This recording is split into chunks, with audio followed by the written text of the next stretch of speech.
Ciao a tutti e bentornati in questo nuovo video di Stefania Land The Art of Something. Allora, siamo nel processo di sviluppare i nostri rullini a colori in negativo utilizzando il processo C41. Abbiamo comprato il kit della Bellini Foto, che è un brand italiano. Questo kit è la versione per produrre 1 litro e quindi vorrei appunto velocemente fare questo video di preparazione con voi.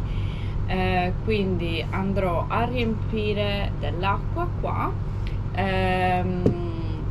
con i 38 gradi di temperatura e poi ci vediamo subito dopo per vedere appunto come preparo io il mio kit di sviluppo C41 della Bellini in questo caso. Allora, non dimenticatevi di utilizzare i vostri sistemi di protezione. Io ho messo sul camice, qui ho gli occhialini,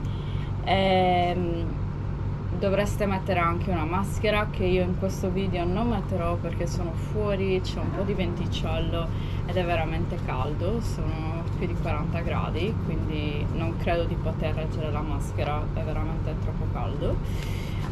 Quindi utilizzate poi i vostri guanti.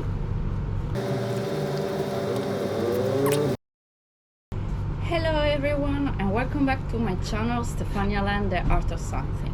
So we are exactly in the middle of the process for developing our negative color films, and right now I just want to do a very quick video with you where I'm just gonna show you how I'm gonna prepare my chemical solution for the C41 process. I just remind you that in this case I'm just using the Bellini Photo. This version is the one for producing 1 liter. I remind you first of all that we need the water. This one is prepared with 38 degrees, so after preparing my chemicals I'm just gonna start developing some films immediately, so the temperature is already the correct one. And then don't forget to use your DPI, so your personal protections. So in this case you need the gloves. I will just avoid to use the mask because right now it's slightly windy. I'm outdoor and it's 40 degrees, it's very hot, and I don't think I can handle also the mask, and because it's slightly windy I'm just gonna use that one, and then the gloves.